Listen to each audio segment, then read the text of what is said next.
Hang in Dude, there. It is. that's Smylie Kaufman for 61. Wow. I'm Smylie Kaufman, and this is The Smylie Show.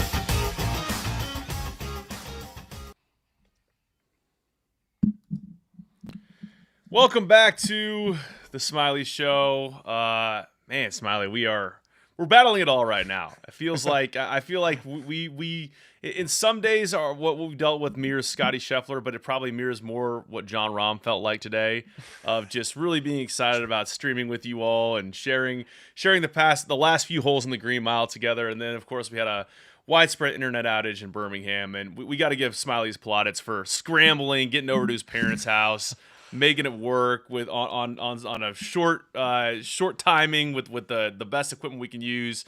We're here. We're recapping the PGA Championship. Thank you for your service, Smylie. I tell you what, everything that would go wrong did go wrong. I mean, cords were breaking, my internet spectrum being out. We just had this crazy storm this morning in Birmingham.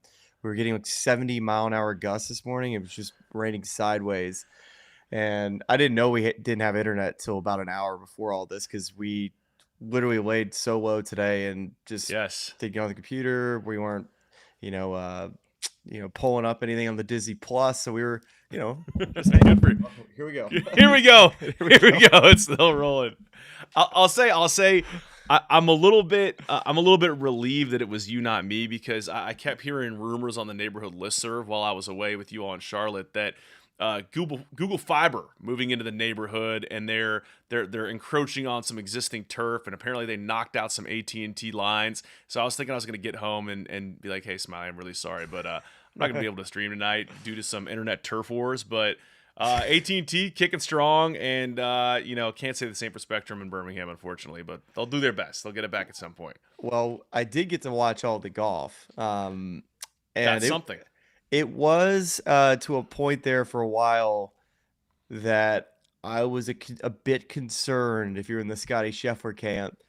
All of those things that we talked about heading into today were kind of coming into fruition, with Scottie being a little off on that front nine.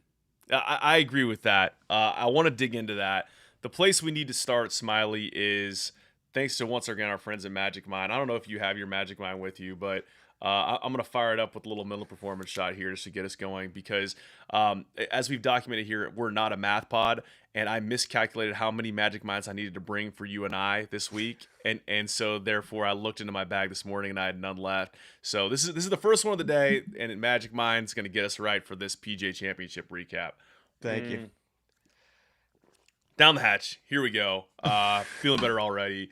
MagicMind.com. Check them out. Smiley, What is your first takeaway in terms of feeling that you got from having watched this tournament today? Because I think I was talking to Jackson prior to this, and it was very anticlimactic, but it was just so close to being a really thrilling major coming down the stretch with guys like Scottie Scheffler, Jon Rahm, and Bryson DeChambeau in the mix, and then it just really never materialized. Oh, it materialized. Well, it depends on what you define as materializing. It was, it was very, very close. I mean, inches away from being, a 2-3 shot lead. Maybe not quite 3, but a couple shot lead for Jon Rahm. He was tied for the lead, leading the 11th hole. And after that front nine, where, the CBS broadcast documented it pretty well, Trevor saying, Scottie was having left misses, couldn't get the hips through. And I've never had that problem. The hips are normally so far ahead that they're so far through that the club is nowhere to be found. So he's got all these big pull misses he was struggling with on the front side. And just those key holes, he didn't birdie 7, he didn't birdie 8, and he heads to the back 9, and hitting that fairway at 10 seemed to me like the biggest shot he hit to kind of settle the nerves, because once you hit that fairway, now all of a sudden you're set up to make a birdie there. Yeah, I'd love to kind of talk about that a little bit, and once again, we have a friend of our show, Ahead, who's going to help us set up this thing. Because what I like for you to do, Smiley, is stitch it all together for us, stitch together the story of this day. And so Ahead is a strategic partner for enterprise clients, helping them navigate the path toward digital transformation, much like an expert caddy, reading the course ahead and providing the winning combination of technology and execution. Ahead takes a cross-domain approach to solving complex problems, integrating solutions across the technology stack and bridging the old with the new. And Ahead relies on its heritage of modernizing legacy infrastructure to blend with cloud-native skills. You can learn more at ahead.com. You mentioned something there of just where this day starts, and just take me start to finish on how Scottie gets this done against what's happening on the leaderboard. But those left misses off the tee, that's something that I feel like the last time I saw in a recurring, alarming way on the final day of a championship was 2022 at East Lake, where it was basically a Scottie Scheffler, Rory McIlroy showdown, and we're so accustomed to see him hitting that sort of high, beautiful floating cut off the tee, and he was missing left a lot that day. Were there echoes of that and watching those first few holes, the front nine at Quail, and saying, ooh, this one could get away from him today if he keeps hitting it like that off the tee? Well, the start is so difficult. That first hole is, I think, one of the more challenging holes, opening holes on the PGA Tour, and of course for a major championship, it's just no easy bargain. One of the four more difficult holes throughout the week. So starting out with a bogey there, it's not the worst thing in the world because a lot of guys are making bogeys there at one, but he settled himself kind of. He's not making just bogey. He's at least not going on a bogey, right? He's at least making a bunch of pars. He's just not birdieing the holes that he should late in the back nine, or the front nine, I should say. And Rahm was just far enough out in front, and Bryson was just enough at bay to where it felt like Scottie didn't ever really necessarily hit the panic button, but he was able to find some swings over starting really there at that 10th hole. And I think the second shot, getting it up and down, which was not an easy up and down, by the way. That whole location at 10, they put it basically where the grain kind of goes this way, short of the hole, and then that way past it. So a really nice putt he made there. And then really just started driving the ball terrifically on the back nine. And for a guy like, as we moved to the back nine, to me, the other thing that I thought was interesting was Scottie and Jon Rahm both ended up in a lot of the same places today. And whether or not it was Rahm trying to play aggressive and really make something happen, and then being left with a comeback or putt, specifically, let's talk about 15, where he's left with 12 feet coming back because he's putting from off the green and hoping to kind of make one or really kind of change the tide. Whereas Scottie plays a similar type of shot from a similar location, is afforded more of the luxury when you're leading a tournament of playing a little bit safer, but executes a lot of the shots in the same tough positions to a better degree, and that's what ends up creating the space between him and Rahm, the closest chaser at that time. Well, the 15th hole for sure, but I think 14 is I'm going to start there and then work my way to the 15th, because the shot that Rahm hit into that green at 14, turning it over with a 3-wood, it didn't ever seem like it could take a bounce that hard to the right and end up in the bunker. But to be fair, it ended up far enough into the bunker where it was not that difficult of a bunker shot. I know all of that is on the line, but still, to not get that inside of 4 or 5 feet and convert a birdie was a big mistake. And the hole before that, the putt he hit at 13, how that ball doesn't go down for Rahm is beside me. And then, of course, like you're talking about at 15, Colt described the lie of how downhill it was, and he landed exactly where he had to with the 4-iron. But it's very difficult. Approach, on 15. It's so difficult putting from the fringe when you putt uphill to a downhill, and he just misjudged it. And Scottie, who I would say on 14 had a much more difficult bunker shot, at least a good 10 to 12 yards further than Rahm, was able to hit it, I would say, on the correct side for where you wanted to putt from, and a little bit closer, was able to convert. And then, of course, Scottie hitting the same spot on 15 and hit it into a tap in. So there's at least 2 strokes there at 14 and 15. So now Jon Rahm is heading to the 16th hole, needing to make something happen. And if we learned anything about this golf course, is that you don't want to have to show up at 16, 17, and 18 and feel like you have to play aggressively to make something happen. And at that point, he made a poor swing off the tee at 16. And then very difficult up and down. But then 17, you got to go in attack mode, and he did. And ball ends up in the water. And then next thing you know, you're finishing. Let's see, was it 5-5-6 on the last 3 holes? I mean, just insane. Actually, good note here. I think it was Joseph Boza said that Scottie played the green mile at 1 over throughout the entire week, and I think any person in the field would have taken that. That's just absurd. Well, yeah, and that's, I think, the Green Mile, we saw it get Bryson yesterday. We saw it get John Rahm today. Both guys that could have been, the most viable challengers to Scottie as we kind of move to the weekend here at the PGA Championship. That is a little bit of stitching together, at least the days that related to Scottie and John Rahm. So check out ahead.com for more about our sponsor there. But let's get to some of these questions in the chat. And you mentioned Joe Boza. He's asking about Quail Hollow, the setup.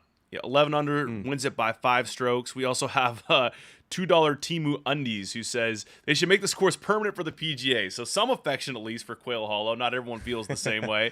But just let's talk about the setup this week. And just it was a little bit of a roller coaster between conditions, mud balls playing an early narrative in this championship.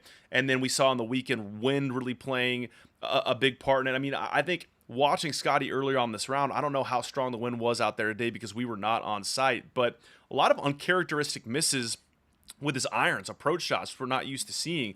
I'm wondering how much of that was weather impacted, and if that was kind of the thing that kept scoring down for a lot of guys who could have made a move today and try to pressure Scottie a little bit. I liked the golf course. I know it's gotten a lot of hate for whatever reason, but when you go look at the scores, definitely the weather helped a ton on the weekend. Really dried the place out. Saturday was gusting and definitely made this place play firm and fast on Sunday. Thursday, I mean, just getting the golf course to where you could play it down. I know there was a lot of conversation around should it mud balls and playing it up, should that have all been changed? Listen, I mean, the guys getting that course playable enough to where they could play it up. A lot of credit needs to be thrown out to the staff and the agronomy team to have a place that can handle 5 inches of rain and still be able to play it up. And the golf course didn't look. I mean, for the fact how firm it played by the end of the week, that's a testament to, I think, a venue that is worthy of hosting a major. You never know what can happen with Mother Nature, and when you have a week like they have leading into it, it's nice that you could still have the scores being at second place at 6 under par. That's just exactly what you want from a major championship, right? Like this, from a scoring standpoint, the winner being at 11, that's for me, that's I think a sign of a good championship. And also, I want to read to you. Let's see. We got $2 Timu Undies here. Will Scottie lose his Nike sponsorship after rage slamming his hat with joy? Obviously, being facetious here, but I love that reacts. It's so interesting seeing the emotion from Scottie in his last 2 starts. And by the way, teeing it up this weekend where he came up just short at last year, the Colonial could potentially win 3 straight starts on the PGA Tour. But just do you assign anything to that reaction today? Because I'll say for the most of the day, Scottie just looked like he was playing a practice round, just kind of ho-humming along, eating granola bars, not looking like he was getting too high or too low. Oh, he was feeling it, dude. He was feeling it. I mean, just based off the golf swings we were seeing, right, Charlie? I mean, that would be a sign of somebody that would be nervous is if you have a tendency in your game, it's going to come out in big-time pressure moments. And we saw it on the front nine with Scottie. And he was able to make the adjustment. That's what the great ones do.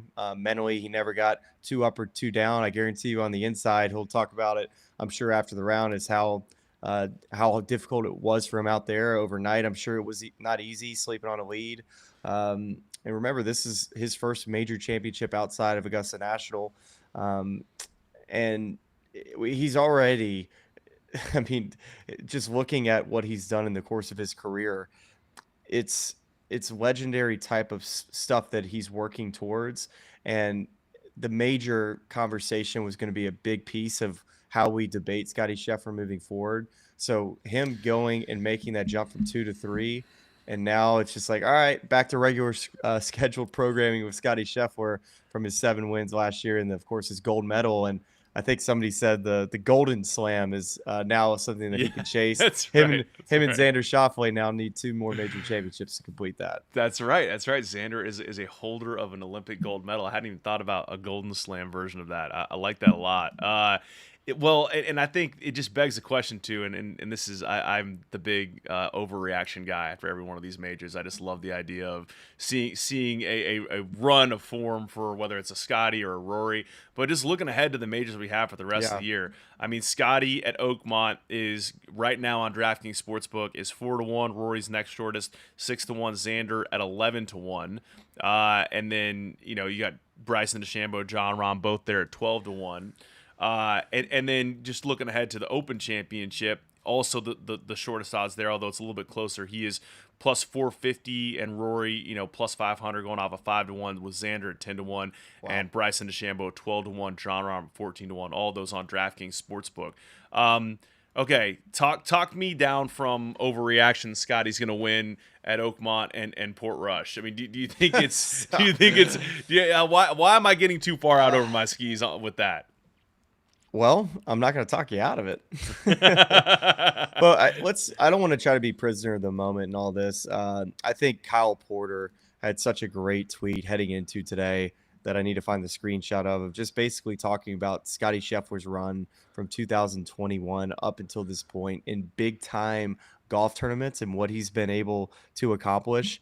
And just to give you I can run through this quickly, and it'll just give you a sense of how great he's been in big time events. And I don't know how you can start to play the comparison game. Tiger is the first person you always want to try to compare someone to when he talks about the greatest to do it.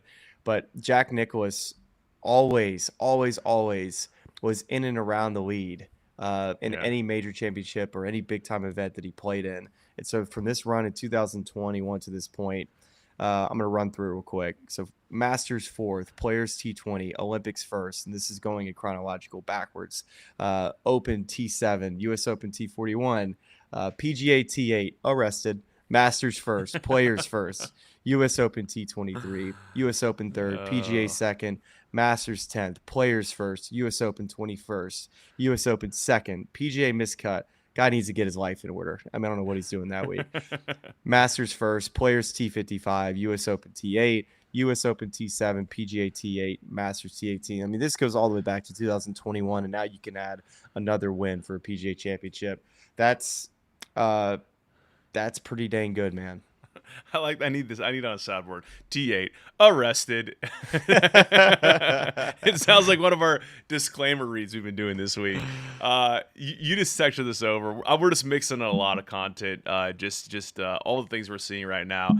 I love this so much. We are the dads in the chat are gonna love this. We are, of course, a dad pod. This is Luke Cardinine. He pulled this from the PGA Championship, and his tweet is. Throwing the hat and book down, it's his little yardage book, as makeshift toys you desperately try to buy 2 minutes to do something important is an elite dad move. I love this so much. Scottie pulling up a chair next to Alex Noren and saying, Bennett, here's a hat. Here's a hat. Here's a yardage book. This would be the most classic way to lose a PGA Championship is signing the wrong card because you get distracted with your kid and trying to make sure that they don't get into things they're not supposed to. It's just amazing. So glad that Luke shared that. How'd you lose the PGA? It's like, well, so I was signing my score. Funny story. Alex Noren saw at the proper moment to potentially change my score at the 12th hole, do a little switcheroo, and Noren said, looking back, he's like, I would have done the exact same thing over again. It's just so good. And we can come back to Scottie here, but one of the things we talked about was just seeing how John Rahm reacted to the way things ended. And I just kind of skimmed his quotes as we were getting started. And it looks like he's actually, to just summarize his quotes, I think he's the first time he's been in a position where he's chasing in a major and he did not win. He said that. I think he's really relishing being back in the spot of playing in a major in a high leverage event and in some ways hasn't done that really since he left for LIV. The one that I think is the most interesting is you're talking about the nerve Scottie had was just he was asked about first 15 holes, how much fun it was, but then it sort of turns and, was it just nerves down the stretch? And And Rahm says, if there's ever somebody that's sitting right here that tells you nerves weren't a part of it, they're clearly lying. It's the main thing we do as a professional sport. It's controlling what goes through your mind. So I think it's a guy that's in a situation that he's clearly looking forward to and hoping to capitalize on to prove a lot of people wrong. Coming away from this week, is the story for Rahm going to be, okay, he's ready to contend again. He's ready to kind of not put in these types of showings as he has over the past 2 years, or man, he's kind of lost that edge that we've seen from him in majors before. Well, I don't just look at the PGA Championship of how we judge him, because there's actually another event we can turn to and say, all right, where have we seen Jon Rahm not be able to get the job done? And I know he started the day well back and he wasn't expected to win, but when you're tied with the lead with 7 holes to go, we expect it to be dicey for it, down the stretch to at least challenge Scottie. Let's go back to the Olympics. Guy's got a 5-shot lead. Yeah. I think it was 5 shots. We might need somebody in the chat to help us out with how big of a lead that Jon Rahm had. And next thing you know, he doesn't end up on the medal stand. So this is now becoming a bit of a trend, you could say. He hit all of the right shots that he should have. It was a flawless day. The putt should have gone in on 13. It doesn't. So that's unfortunate. 14 gets a bad bounce, but still in a great position, get up and down, doesn't do it. 15 doesn't get up and down. Next thing you know, now you're chasing a bit, and it got away from him. But he was 7 up on Siwoo Kim starting on the 12th hole, and both of those guys walk off the 18th green, taking home the same amount of money, the same amount of world ranking points, finishing at 4 under, finishes at T8. It's a call it a blow up, call it whatever you want. I call it just you need some luck, you need some fortune to win major championships. He didn't get it, and then he wasn't able to get over the hump and capitalize on still being right there and taking advantage of it. Is it? I just thinking again about the course setup. Is it the unique combination of some of the weather we had over the weekend with the wind and just how long and tough this course is, where it's just not conducive in the way another venue might be to a guy making a run? I think that's the story we hope to see at a lot of majors, is hopefully they're scoring down the stretch, and the difference being Quail is like you get to 16 and I hope you've done enough at this point because you're just trying to hold on to it. No, I go the opposite way. Scottie really, Yesterday, when he showed up, well, I'll say this. When Scottie showed up at 16, 17, and 18 today, he just had to play as safe as possible. He didn't have to play.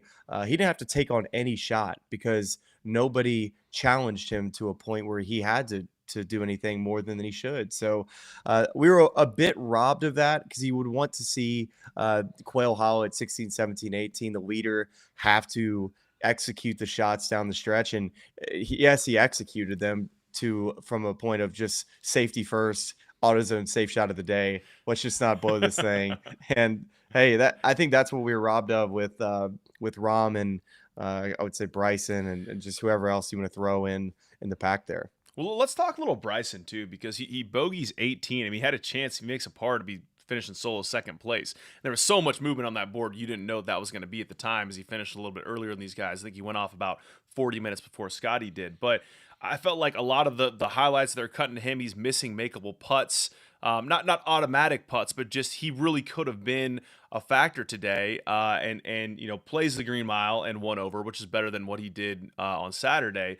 But I wonder what Bryson's taken away from this of another.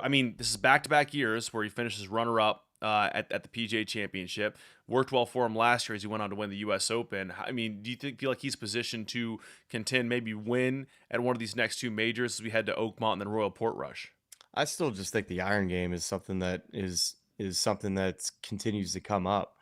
He drives it, short games it, and putts it so elite that it's the iron game to me that just falls flat sometimes. And you see it where he just ends up in places that he shouldn't and loses more strokes gained to the field on shots that get a little awry, like we saw at Augusta with some left shots.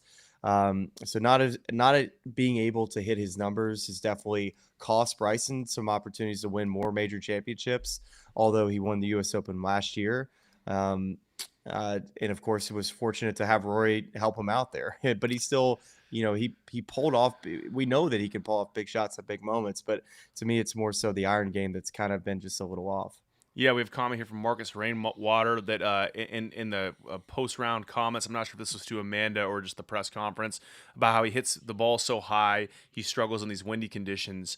He also told Amanda that he has a big trick up his sleeve for the U.S. Open. I'm waiting with bated breath to see what that's going to be. No Laying Up tweeted out a guy with a T-shirt cannon saying that's going to be his big trick. Would love to see him show up with that.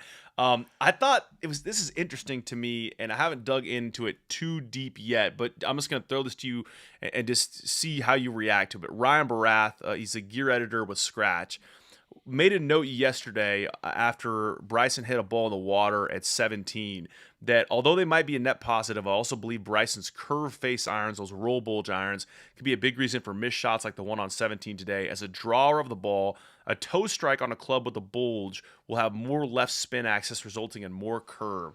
I mean, Bryson's is the mad scientist. He's looking into all these sorts of things. But do you think part of the, because to your point, we've talked about this time and time again in majors of what the distance control on the irons is a little off, the accuracy is off, and let's hear it. Let's hear it. So crosswind. So if you're taking what we just learned with the bulge face irons and adding more spin to the golf ball, that when you play in windy conditions, you're trying to hold winds. You're trying to take spin off of the golf ball when it comes to side spin. So when you throw, if you start riding a right to left wind with that would make sense because like Scottie Scheffler is always holding the wind to make the golf ball land softer. For Bryson, when you just play draws, he doesn't ever play fades with irons. That would make sense that crosswinds would be a big issue, especially throwing it up in the air, that the ball is just not going to land as soft. So that would make sense to me. Now, I don't know exactly if that is accurate, the bulge face stuff, if that is true or not. I'm not familiar with it, but I'll buy it. I mean, I think somebody said here that, well, Scottie hits it high. That seems like that would just be an excuse, but I think Scottie has the ability to hold the wind both directions, and that's what makes him an elite iron player. Yeah, I mean, I think that's a fair one as well, as like, that if you can work the ball both ways, that is the ultimate skill set that kind of takes those weather things out of play. Makes it fly straighter, man. Yeah. That's what he does. I remember the first time in 2021 where I've watched Scottie Scheffler really play for the first time. This is the U.S. Open at the Country Club, and it's my second event working as an on-course reporter. And I watched Scottie hit the shot on I think it was the 12th or the 13th hole, par 4, and right to left wind, similar front right hole location. He holds this fade, and the ball doesn't move at all. And it was just such a straight shot with I would say a good 10-mile-an-hour wind. And Ted Scott goes and gets the divot, goes and replaces it. And I'm like, Teddy, what type of shot does he hit? Is it a fade? Is it a draw? And he said, straight, brother. Every shot he hits with an iron just ends up going straight. And that's seriously what it looks like when you watch him play, is it doesn't matter how much the wind is blowing. The golf ball always seems like it just flies straight. Who are the other guys on this leaderboard where we ended up with where we ended up today, and you felt like there was something notable to take away from, whether it's a Harris English or a Davis Riley? I mean, Davis Riley had such an up and down day to finish T2 after making a triple bogey at 7.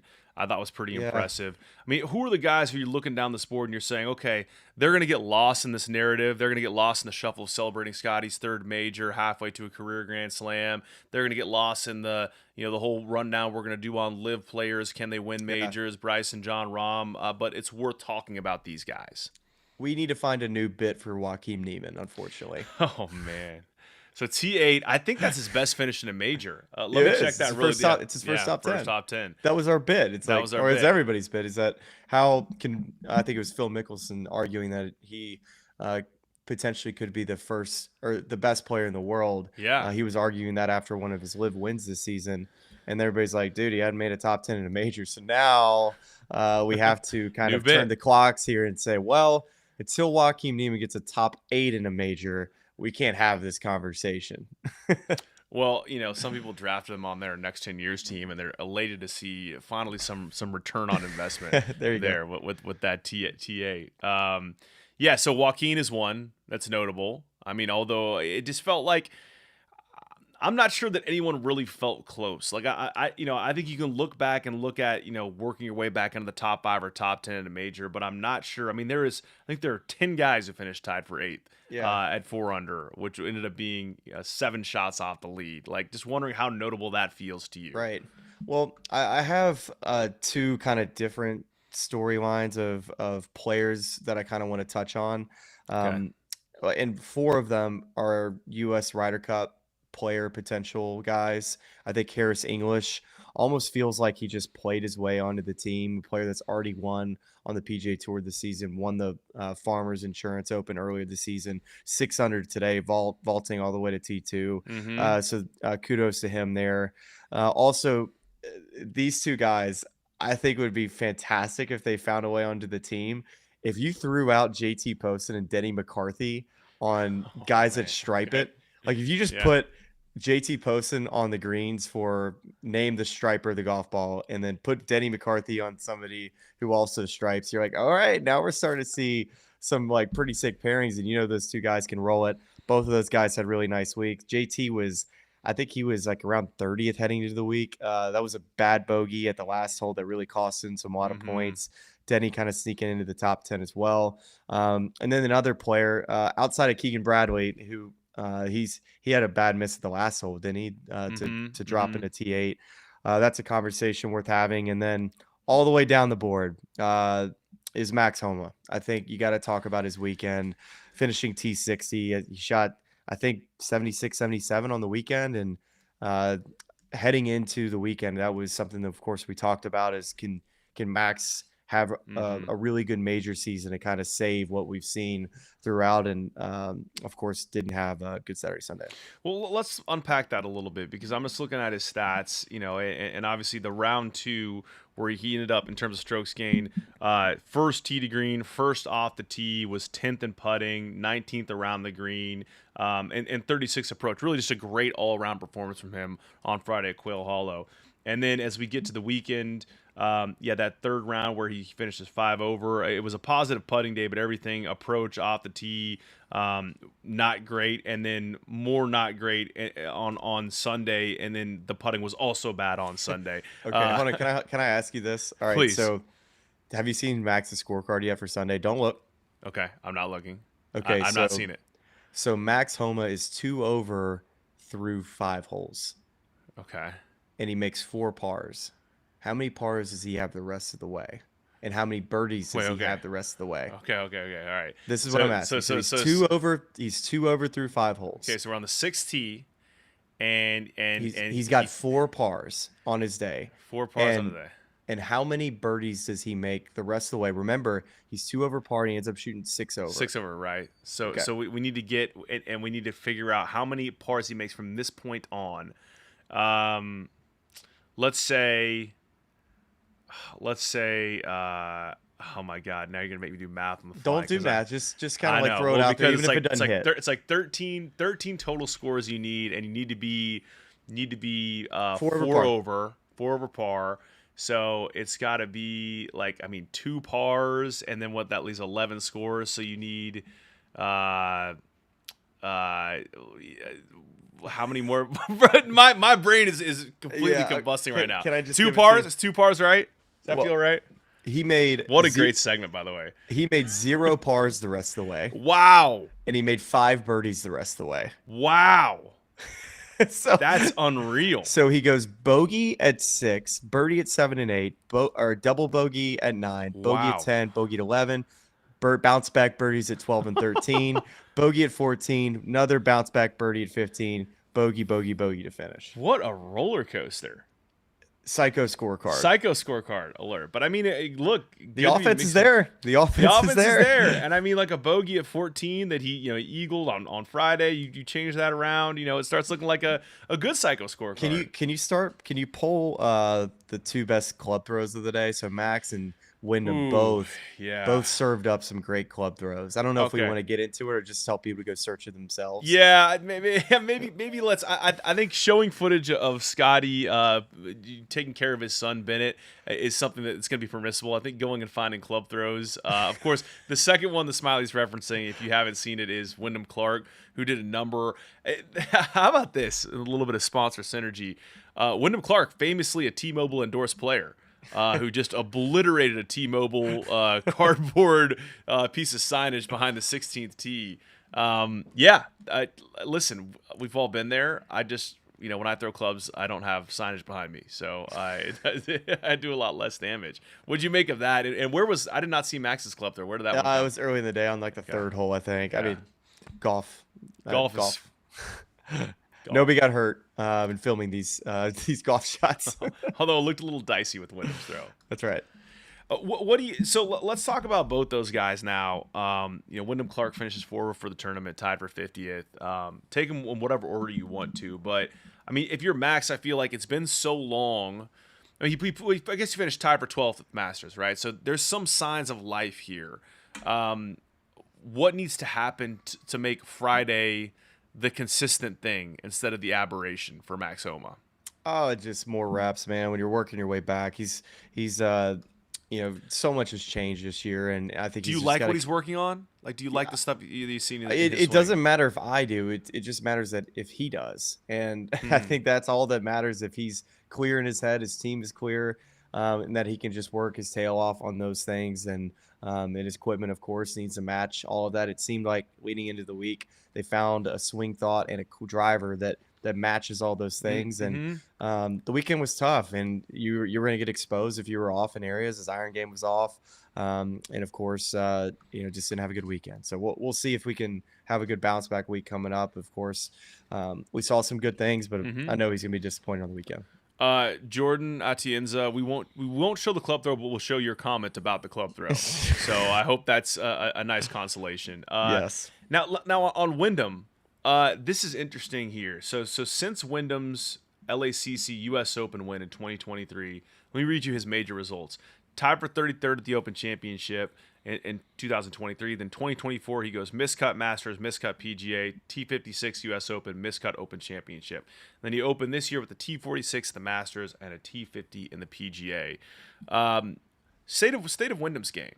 I mean, obviously this is a guy who has a ton of talent, who's been in and around these teams, but I don't think by any stretch he's a lock to make this Bethpage Black Ryder Cup team in the fall. And just wondering where you feel like he lands mentally if he doesn't end up on this team, given the way his game was trending after that U.S. Open win at LACC. I mean, ball striking's always kind of been in and out, and when he's on, it's good. And he had a year in which his putting was ridiculously good from like 20 foot and beyond range, and so he would be able, to kind of sneak his way in there. And his ball striking was so good the beginning of last year, and it just kind of faded off a bit. You see a lot of wipey misses. It seems like his path gets so over there to the left, and the iron game just isn't, at quite an elite level. The chipping and the putting has always kind of been something that he can lean on, and just seems to be off right now. Yeah, that range short and AT&T win at the beginning of last year was the putting was very, very good there. Marcus Rainwater asks, Smiley, how hard is a green mile really? It seems to gobble people's rounds up. I think this was John Rahm yesterday. It's either Rahm or Bryson where I was watching their press conference, and it was posed to one of them basically like, what would a regular handicapper who hits like a 220-yard slice off the tee, if you put him on So 18T? But if you put a regular dude out of the crowd on the tee at 18 at Quail Hollow Club, what would they make on that hole? And so, just in general, try to explain to me, Marcus and others, what makes those three holes so challenging at Quail Hollow Club? Oh gosh, it's just I would say a basic scratch. Why don't we go with what's your handicap? What are you? I'm a 4.1. All right, that's a good example. Yeah. You're a 4. Put you in those conditions. 16, I could see like a par would be like a birdie for you, but 17, I mean, that's an auto 5+. Is that safe? An auto 5+. Like I think you're making double You every think I'm single making? You think I'm making? Yeah, you think I'm making a 6 from at 18? 240. I don't think you're holding the green. No. You can hit it out. You can bail out there to the right, but even then, I think the greens are too fast to where I think you're either leaving it short or you're blowing it by into the water. I mean, you very well could pull it off, but I'd be happy with the double at 18. Yeah. I take a double right now, right down to double on the scorecard. and then 18. I mean, it's just ridiculous. It's just a stupid hard golf course. Yeah, yeah. A couple other stories. Apologies, my attention here has been called to some interesting stuff you sent over. Two things we want to get into here are Rory declining media availability, which is something that kind of happened on and off this week. Of course, was the story after the U.S. Open at Pinehurst. And some comments from Xander Schauffele. Where would you like to begin, Smylie, in terms of taking these two topics? Well, I think just listening to maybe the chat here to hear their opinions on Rory not doing media this week. That'd be interesting to hear some takes there. But I'll pose this back to you because I think I've been interested to hear your perspective from a journalistic standpoint about whether players, if you care, whether or not they do media or not. I've come back and forth on this topic. Rory was not a part of the storyline really on Saturdays or Sundays, so I can understand why, like, hey, what is there to talk about? But the big conversation seems to be about the driver that failed the testing this week, but also it's something that Xander dropped in an interview after the round today, is that he had found out that Scottie's driver failed this week and that he uses backup. So with that in mind, the story I always thought it was a nothing burger anyways, because I think people were trying to make out that, oh, well, Rory was using a legal driver at the Masters. And even in that case, if that's what Rory was worried about, answering questions about that, it's so easy to just say to them, to the media member, it's like, hey, my driver wasn't tested that week. Of course, I trust my team at TaylorMade that it's going to be a conforming driver. And we're always working. There's ways to get around this whole thing. Yeah, I mean, I think on the driver thing, and Xander Schauffele, said today, I think they should test everyone's driver. It's not right to just test 50 guys. It just doesn't make sense if you're in it for the spirit of the game. The whole point of it is to protect the integrity of the field. If you don't test everyone across the board, I don't think you're protecting the whole field. Andy Johnson of the Fried Egg echoes those statements, says drivers in 3-wood should be tested on the first tee before every single round. It takes a matter of seconds to administer tests. Interesting viewpoints. I mean, 100% agree, right? I don't disagree with that. I mean, it really doesn't make sense if you put it like that. Like I think back of the old playing youth baseball days of if you just looked at half of the bats and the kids were using the correct weight drop or something that conforms based on the rules, but you just didn't even look at the other half of the bats. You could have guys mashing home runs. It's like torpedo bat now. Yeah, that's right. It's right. It's like, we just decided to only check half the bats because for some arbitrary reason that we haven't explained. If it is as fast as Andy Johnson says it is, it should be something that we're doing it to everybody or we're not doing it to anybody. I also think that, and there was post the whole story with Rory this week, we reflected back on Xander and I believe it was 2019 at the Open Championship. I think also Royal Portrush that year, the year Shane Lowry won, where he was just really frustrated with his failed test getting released and then hearing comments of like, you're a cheater. And I think maybe it's because we live in more of a golf world now and we're kind of on the nerdy side of things. Like we know how close to the margins these drivers are and how, insignificant in the grand scheme of things it is to fail a driver test.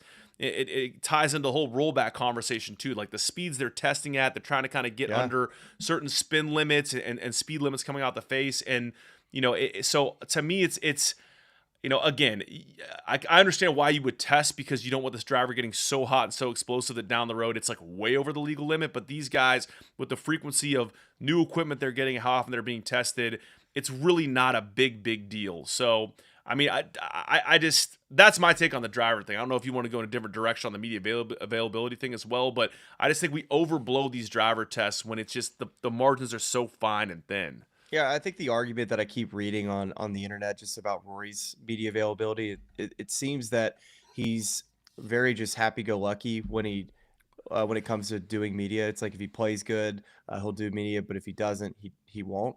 I until you make it to where it's mandatory, I guess he has that right. But with a story this week on just, hey, can you just have your team put a statement out on this whole thing, to Yeah. where then you can just decline media if you want. I go back and forth on it. I don't really care to know what Rory says about his 73 in his game, because of course his game was off this week.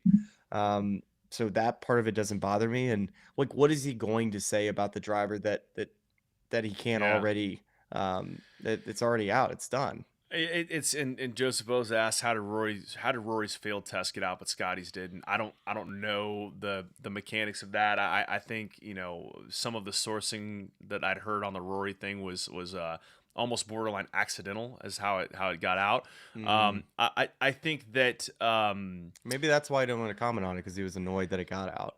And if you really want me to sit here and play armchair psychologist, which is a role I delight in taking, and everyone put on your tinfoil conspiracy hats here, this is all speculation. But I would guess that with a lot of stuff with Rory, he spent a lot of time being the guy that gets trotted out to make statements on things.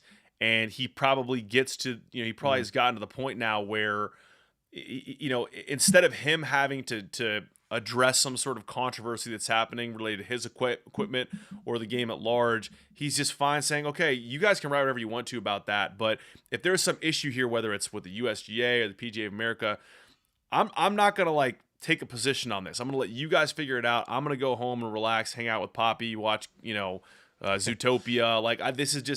It's time that I don't feel like I owe any of you guys, which I think is a sentiment that probably aligns with Colin Morikawa. I don't think we need it as much. I hear what you're saying in terms of this week being a sort of aberration, but he could say like, hey, look, this wasn't supposed to get out anyway, so why should I have to comment on it? Yeah, and I think the rollback conversation, all those sorts of things, I think if the best places you can land on this is if hire more people to test clubs week in and week out, then you have no problems here. And players that maybe have a little bit of an advantage, it's negated week in and week out with just more testing there. I'm still fine with the randomized testing with steroids and this and that. But Charlie, I guess the one kind of question, like this is another just overall, just major conversation that I kind of want to get your opinion on, is we seem to kind of be in an era where the top players are dominating these majors. Do you feel like we're going to have random winners at major championships for the future as we look forward? Do you see a world in which we have guys that are outside the I know the world rankings is a very difficult place to why don't we just say that the top 50 in the world and then the top players that we'd expect to win majors on the Live Tour? Do you see random winners now? Or do you think these guys at the top are too good? That's kind of the question I want to ask. I think this week I was having this conversation with Jackson. It almost happened this week, and I think what has to happen for to get a random winner is everyone who's coming into the week with a plan, with the warm up routine, having it all thrown off by variables that are outside their control. So what do I mean by that? You have all the rain come in. There's chatter and debate about whether or not you're going to play the ball up or down. You end up playing it down because it's a major championship, and we're not going to play the ball up in a major championship. And Johnny Vegas jumps out to an early lead, okay? Yeah. And then you get through day two, and there's Johnny Vegas still there at the top of the board, along with a few other names. Now some of the better players are up there in and around it, but there's still kind of the mix of guys who are unproven, who have a chance at winning this thing. But then you're thinking to yourself, all right, we're headed to the weekend. We're headed to twosomes. We're going to have normal tee times until you wake up on Saturday morning and there's lightning in the area. Now we're doing split tees and threesomes, and the guys who are showing up ready to tee off at 8:25 aren't going off till 1:30.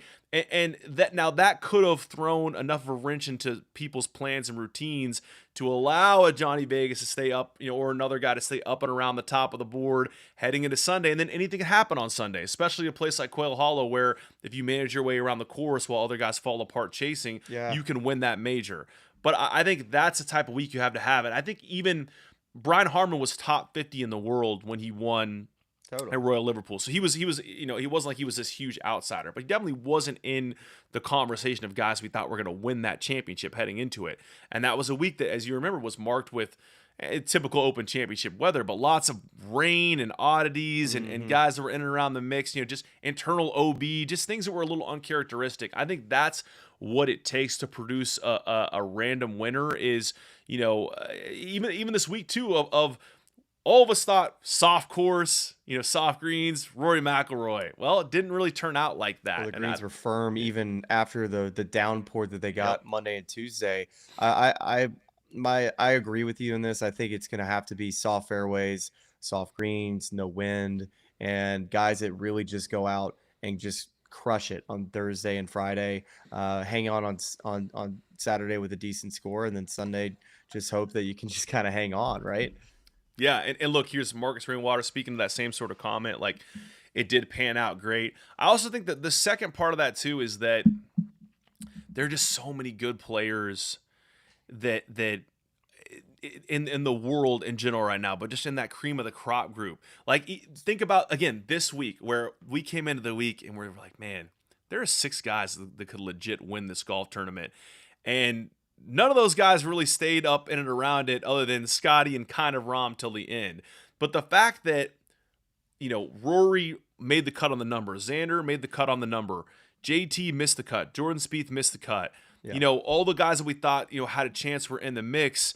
It got stripped down, and there was still a guy like Scottie Scheffler rose to the top, justified his betting odds and went on and won the thing. I just think it's really hard to have a winner that is out of left field because inevitably one of these top 10 guys in the world, top 20 guys in the world is going to put together 4 good rounds and be there and have the experience to win the major. It was a bit of a random leaderboard at Oakmont, but the Open Championship, the draws can kind of create definitely some randomness for sure.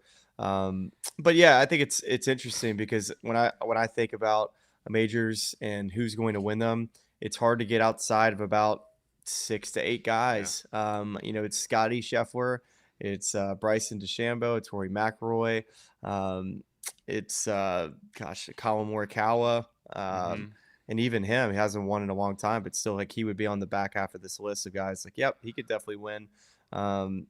And of course, John Rahm. Who am I missing? And there's maybe a couple other guys, and JT Ludwig. JT Ludwig. That seems about like that's kind of the group. And what do they all do? They hit it far. They're good iron games, good short games. No weaknesses. Another comment here about Oakmont. 4 under wins it in 2017 with DJ. Only 5 guys under par for the week.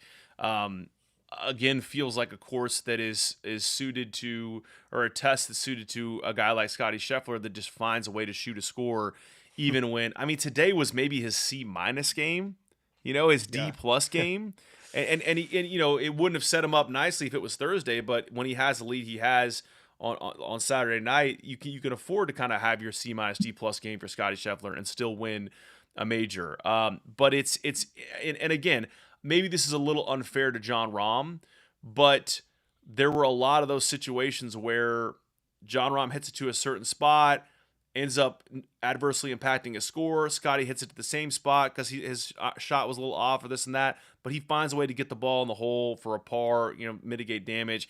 And to me, it's just like that's just what he does every single round. He just gets the best possible score out of no matter where his game is that particular day.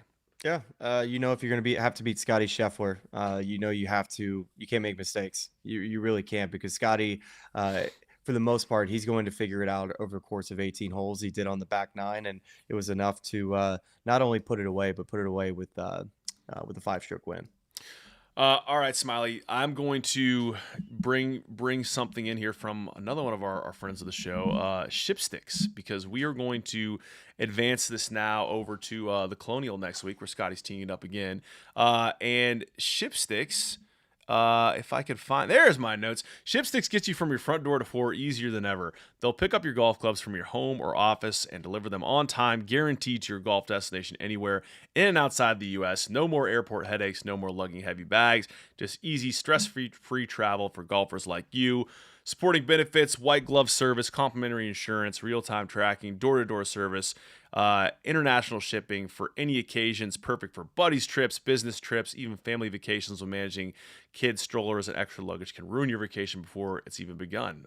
Like Scottie Scheffler managing Bennett today with lots of golf equipment in his hands. He's trying to sign his card and accept the Wanamaker Trophy. And you can enjoy 20% off your next shipment by using the promo code Smylie. That's SMYLIE. And we'll put a little link in the YouTube description as well that you can use to ship your clubs to your next destination. So shipping it on over to Colonial, this is the second year now that they're going to have those greens that bedded in a little bit of that sort of revolutionary. They're bent grass greens in the Fort Worth area, but they have this super cool high-tech system underneath that Gil Hans was part of bringing in. The hydraulics where they can cool it in certain seasons. Hydraulics. Hydronics or hydraulics. It's fine. we're not science guys. But it heats it in certain seasons, cools it in others, keeps it bent in a really nice shape, which isn't usually the case in hot Texas weather. But they've had a year to bed in a little bit, right? They're pretty firm this last year. What do you think of your odds making here, Smylie? Do you like what odds you setting for Smylie to win or for Scottie to Smylie, win? I would put I would put rather like plus $1 million. Plus $1 million to win his third start in a row. What do you think the odds are for Scottie to win 3 straight starts on the PGA Tour if you're handicapping here? Gosh, that would be 3 in a row, wouldn't it? So the odds for him, he's probably gonna be in the. I've been nailing my odd picks, by the way. You might as well be a book shark at this rate. You're killing it. Plus I'm gonna go plus 300. Plus just 3 to 1 that he's gonna win his third straight start. Yeah, that is got? I mean, I would say probably greater than that. Do you see it? I don't see it. Oh, you want me to actually grab a book? Let's see. Actually, let's see. I thought you were asking like. Oh my! How is this possible? It's actually it's plus 250. It's actually shorter than. Oh wow! I thought plus 300 was outrageously low, and I guess really it's just the odds for the event themselves because he already won the first 2 legs. So it's not like they increase just because he's going for his third straight win. Yeah, it's not like a parlay. This thing doesn't like increase. It's just 1 week. It's just 1 week. It's not Plus boosted odds here. 250. Who do you think the next shortest odds are in the field? I don't know even. I don't even know who's playing. So to be honest, I'm gonna probably say Xander's probably playing. I don't think Xander's in the field because if he was, he'd JT doesn't play. I don't think. It's Jordan's the second shortest odds. Yeah, what do you think Jordan's going off to win at? I'm gonna go 12 to 1. 22 to 1. We go from plus 250 to plus 2200. And Hideki Matsuyama at 2,500 after that. I mean, we are entering. I know we keep talking about the Tiger comps, and we kind of get tired about doing the Tiger comps, but we are really, and we've already been in that territory. But maybe it's just the fact that he wins this major. He looks fully healthy after kind of the slow start to the year with the hand. I mean, plus 250 is outrageous. Okay, here's a question: Is Scottie gonna play Colonial and then Memorial and then takes a week off and then heads to the U.S. Open? Is that the schedule? That feels right because it'd be the Canadian Open after that, which I don't think he's really. He's definitely not playing that. Yeah. I was wondering if, gosh, he's the defending champion Memorial and he's already taken off one designated event this year. Being the Philly Cricket Club, he doesn't care about FedEx Cup points, but that you would think if it's hard for those Texas guys, they really make it tough on them because they just play all Texas events. They work them around this PGA Championship. Man, that is crazy. I mean, it's just that time of the year where everything happens in a blur, and it really is. We just have 3 events, and we're back at another major, which I love. It keeps it fresh and interesting, but it is wild how fast it's happening. So plus Jason Sobel with another good tweet talking about, hey, if you're wanting to win a major championship, good luck because the last 6 major championships have gone to 2 to Scottie, 2 to Xander Schauffele, 1 to Rory McIlroy. one to somebody else who I can't remember who it is, but who would that be? Why would I?